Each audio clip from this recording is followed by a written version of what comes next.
Everyone, good morning. তোমরা সবাই কেমন আছো? আশা করি তোমরা সবাই খুব ভালো আছো, আমিও খুব ভালো আছি। তো দেখো, কলকাতা আসার পর ফার্স্ট ব্লগ তোমাদের সঙ্গে শেয়ার করছি। তো দেখো, সকাল সকাল বাসি কাজকর্ম সেরে নিয়ে স্নান টান কমপ্লিট করে আমার রান্নাও হয়ে গেছে। তো আজকে রান্না করেছিলাম আলু পটলের তরকারি আর ভাত আর ভেন্ডি সেদ্ধ।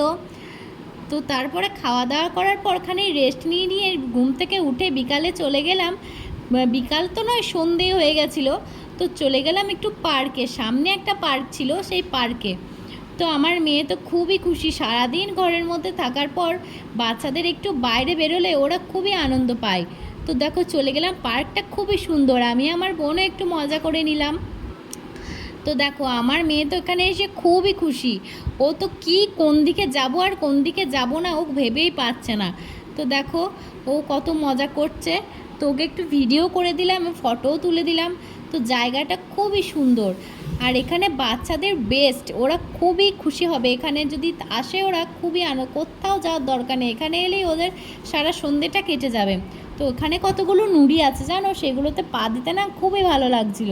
তো আমি একবার পা দিয়ে নিলাম, আমার মেয়েও খুব মজা পেলো এটাই পা দিয়ে। তো ও এক এক করে সব খেলনাগুলো একবার করে খেলা করে নিল। তো দেখো, আমার মেয়ে কী করছে, সব জায়গায় দৌড়ে দৌড়ে বেড়াচ্ছে, কি করবে আর কি করবে না ও খুঁজেই পাচ্ছে না।